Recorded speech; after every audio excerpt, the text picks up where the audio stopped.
Alright guys, welcome to another deck tech, and this time it's one of my favorite decks. It's actually Extus or Overlord, but I'm not gonna play the front side. I'm never playing the front side. It's the Blood God. Awaken the Blood Avatar. So it's a sorcery in your command zone, which is pretty spicy. It has an Ashnod's altar on it, so you sacrifice creature and they generate 2 colorless mana that can pay for both the initial cost and the commander tax.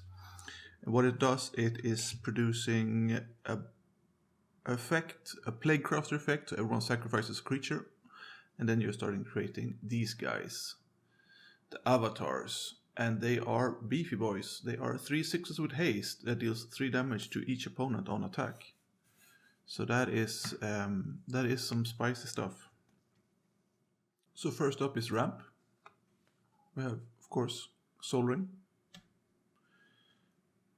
Also, I'm in love with Strixhaven. I've mentioned this before, but I'm playing a lot of Mythical Archive cards that maybe shouldn't be in the deck. But again, I love the art, and this one is for sure good. So it's white ramp, of course, in Gift of Estates. Tutoring basic planes or planes cards to your hand, so you can get duels or shock or fetches or whatever, not fetches, but yeah. And Loyal Warhound, so it's classic white ramp. If someone has more lands than you, you can tutor a land to battlefield tapped planes, basic planes. Also good for sacrificing. Same goes with the Knight of the White Orchard. Creature that also ramps. Same goes with On the Top to Paradise. Color fixes, and again you can sacrifice it for mana. Liquid Metal Torque, this is a great card. Same with Talisman of Hierarchy and Conviction. I get the full set of diamonds as well: Fire Diamond, Charcoal Diamond, and Marble Diamond. And on top of that I'm running Black Market because there's going to be a lot of creatures dying. So this is the ramp package. Since the CMC of the deck is pretty low, I'm focused a lot on 3-drops. I'm not running more than this, and the 3 creatures are also part of sacrifice package as well, so if I want to sacrifice them, that is going to be something that I'm doing as well. So that's ramp.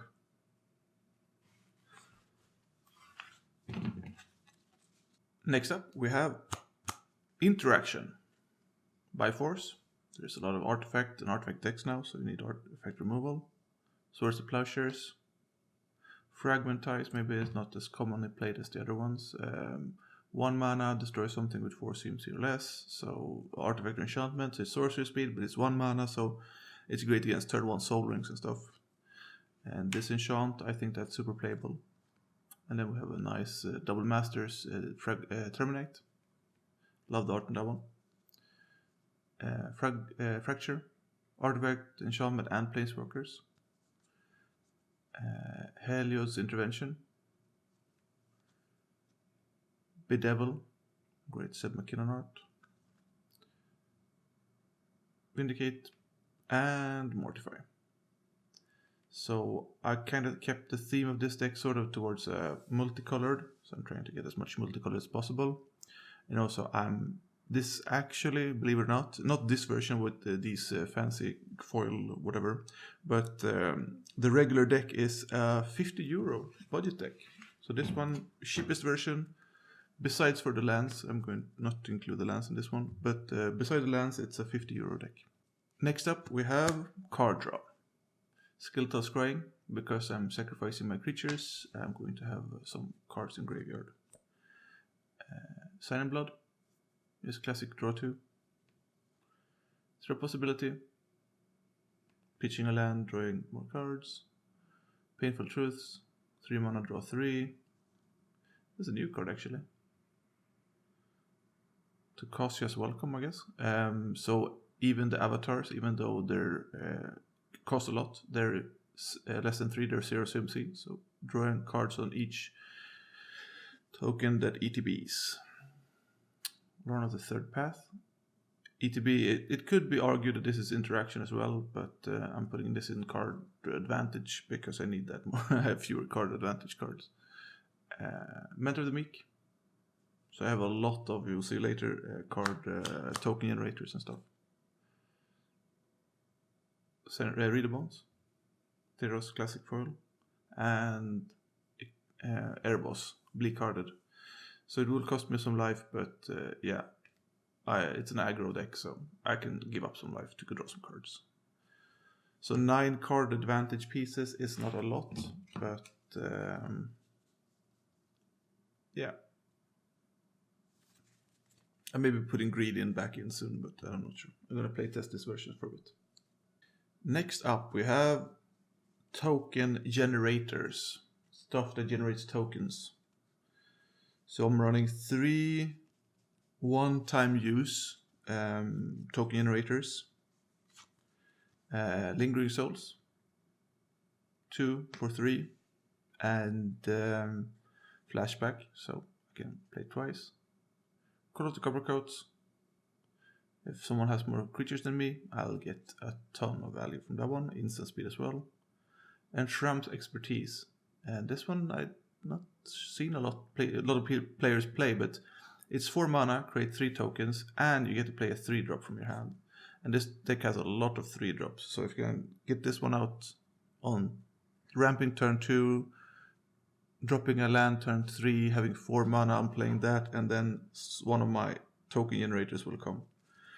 And then I have a lot of token generators that generate more than 1 token. So I have, of course, Young PC, Pyromancer up in here, Haunted Library.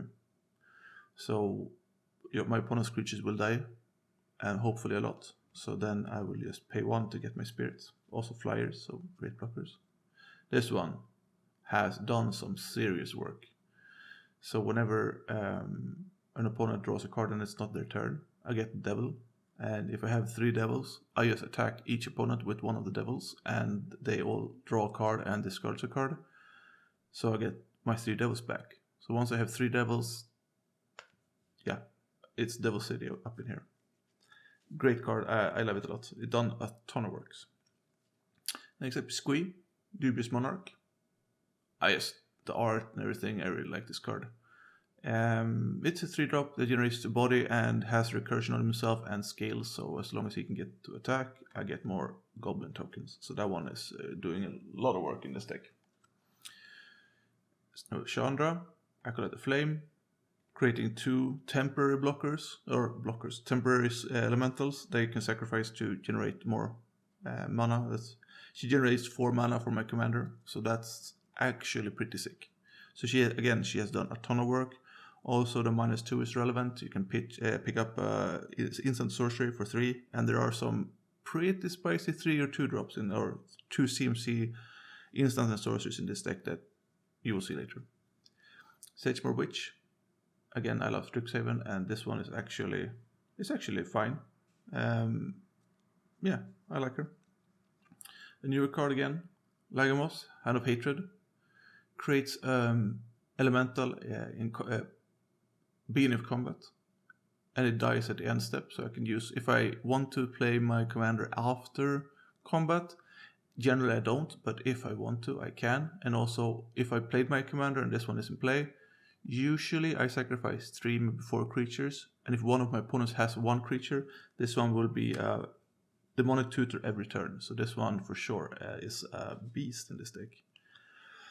And of course, I'm playing Adeline, and this one is probably not going to stick in this deck forever because she is running up the budget a lot. She is currently cheapest version, like €6.50, and again, she is a monster. Like, she doesn't have, like, the card is insane, but I put her in way before she went up in price, before she was played in Pioneer. And yeah, this one maybe not staying forever, but it's an insane card. She does so much work. Also, she's a threat on her own. Elsmet, Sun's Nemesis, creating tokens and then using Graveyard to generate more tokens. Fantastic card, who does a ton of work in this deck as well. It's a great 4-drop. Court of Grace, Monarch, pretty easy for this deck to take it back with the insane creatures. So card advantage-ish, and creating spirits, man. It's a spirit every turn, and that's fine.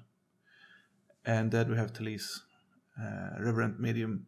Again, for each token I create, I get another spirit. So it replaces all the tokens I sacrifice. It's just insane card in this deck. So this is the token generators.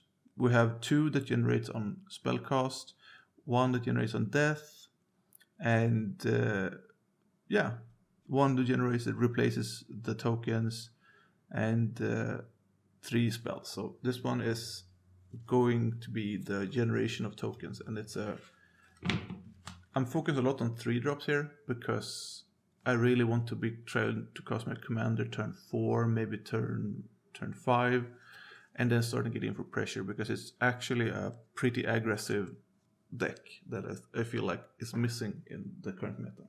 Next up, we have hard to define, maybe win more, maybe flavor, maybe general value. This one is a bit hard to define, but there are like the spicy cards in the deck.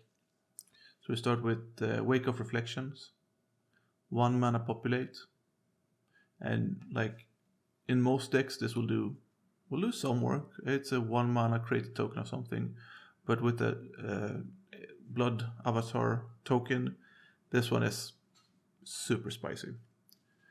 And we have Rootbound Defenses. That's basically not Fierce Guardianship, Flawless Maneuver / Unbreakable Formation. So becoming indestructible, protecting my board from a board wipe, and creating another token. So that one is super spicy.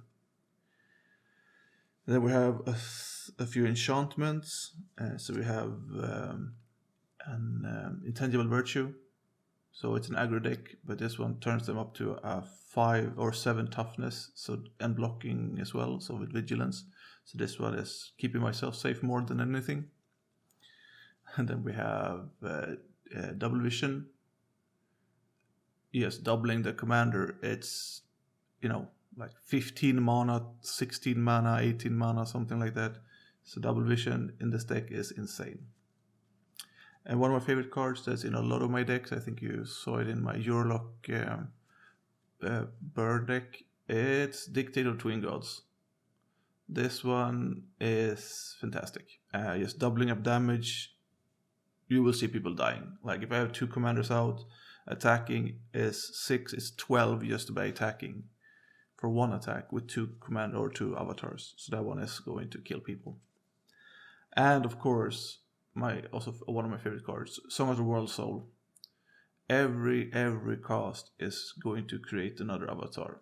So if this one lands and I have a commander out or a blood avatar out, you will see people dying that turn. For sure, people are going to die. And then we have some like token sort of helper stuff. We have Tessa Karlov.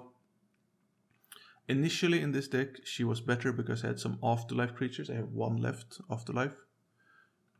And now that's kind of gone.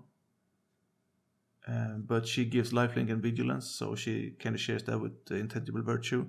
And also lifelink works with the attack trigger as well, so you will get 9 life from each attacking avatar. The new card as well from Capenna, Determined Iteration. In the beginning of combat, I'll get another avatar, or get another token for over anything if I don't have simply an avatar, and also synergize as well with black market and stuff. And then we have a classic Unbreakable Formation, just protection from board wipes. And then we have Mahadi.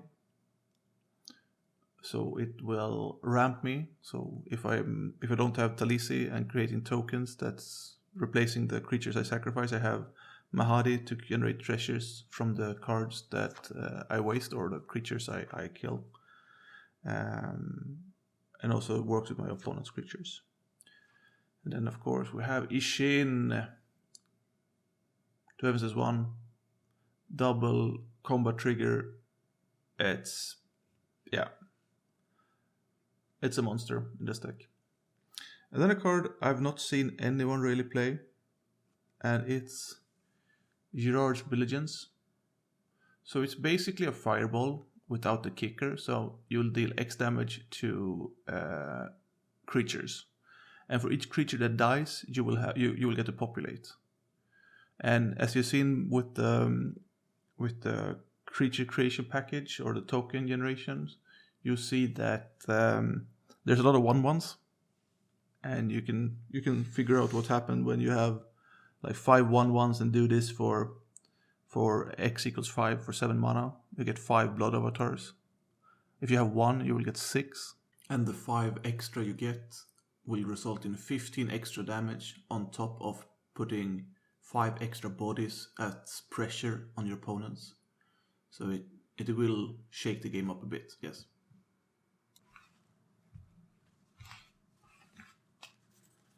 So that is the kind of value package, I guess. It's sort of harder to define this part of the deck, but value, win more, yeah. Next up we have sweepers. So we'll have Blood of the Sky. Generally, I don't want to kill the creatures, so killing all non-creature, non-land permanents are fine. Myth of Snapdax. Basically, I get to keep 1. Everyone gets to keep 1 of each permanent type. Generally, that's super brutal. And Hour of Reckoning, killing all non-tokens with Convoke. Yeah, so I would basically lose nothing of value. I'll keep my avatars and everything else dies. And I'm going to summarize this last. I have 4 cards left before I go into the lands. I have Alessia Smiles at Death. She just recurs all the 3-drops. Most of the 3-drops, I guess. Sanity. Yeah, you have Sanity because you can have Sanity. It's a fantastic card. And in this deck as well, there's so many 3-drops. This is my Afterlife card. The last one left. Oligarch. A 2-drop if I have no Mono Rock. It's nice to have a few 2-drops. And I actually managed to budget in Imperial Recruiter, because that one is not super expensive anymore. It's around... It's €5, so this one is probably not going to stay super long, because it's not good enough for the budget when trying to keep your deck at €50. And lastly, and most boringly, we have the lands. So I'm running pretty much a semi-optimal land base. I'm running the filter lands. I'm running the commander lands. I am running the check lands. I am running the shock lands. I am running the flip lands. I'm running the pain lands. I am running the slow lands. I've got both of the fetch lands in the Mardu color. I've got the snarls. And command tower and Buyuka Bog. And then I'm running a few basics. So that's the land base. Usually, yeah, this one is fine. It's rare I ran into problems with colors, but again, this one very much breaks the budget. So like if you would want to run this land base in a €50 deck, I think these two breaks the. No, maybe not just those two, but I think at least the shock lands. I think those are that's like €30, I guess. So yeah, that's going to break the budget. All right, so how does it play? Yeah, the deck plays fantastic. It is sort of maybe a bit of a glass cannon. It's if I lose all the token generation stuff, like if I lose everything that generates tokens, it's going to be a rough ride. And when commander tax goes up to like 20 and I can't reliably generate a lot of tokens, it is going to be rough. And the tokens or the token generators like Squee and stuff, like Lagamos, they don't do a lot of work on their own. So you kind of want to have a few constant generators, and like there's so many weaknesses of the deck, and I'm fine with that. Like I'm fine with having a deck that has obvious weaknesses. Stuff like bounce effects. Like there's I think a commander that taps wizards to bounce stuff. I ran into that once, and this deck just can't hang with that. Yes, it's super hard counters it, like bounce effects and like calling ritual and like pernicious deed, and there's so many cards that just destroys this deck. But again, that's fine because it's pretty fast and it's budget. So I'm running this in like a low powered format or not. Maybe, yeah, I think this one has snuck out of low power. I think this one has gotten to a little bit higher than low power, and low power for me is like pretty much a hot, well upgraded pre-con. I think that's where I'm putting low. So yeah, currently I think this one has snuck out of low and is in a bit of a higher place. I'd rate this like it's 6, maybe 6 out of 10. And for sure, like if it has nutty draws, it will start putting on pressure super early, and it's just going to run through a lot of decks. And also like Pillow 40 deck with like Ghostly Prison or Propaganda and stuff, like this doesn't really care about that because it has on attack on each player, so you don't even have to attack the player you want to kill. It is sort of harder to play politically with this deck or play the politics game with this deck because of the fact that you will kill everyone. So if someone's low and you're like, yeah, just let me attack that player and don't interact with my board, they can't really take that deal because they will die as well. So yeah, the deck is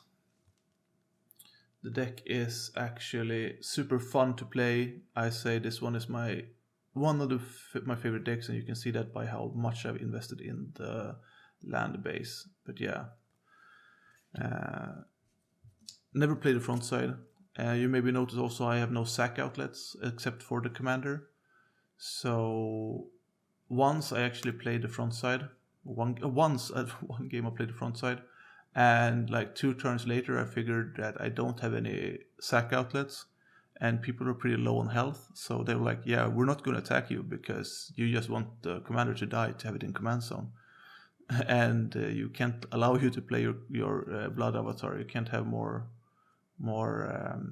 avatar tokens. So yeah, that one was a rough game, and I learned a lot from that game, that you will never play the front side. All right, that's it. Deck list in the description, and we'll keep it updated because it's one of my favorite decks. So take care, guys.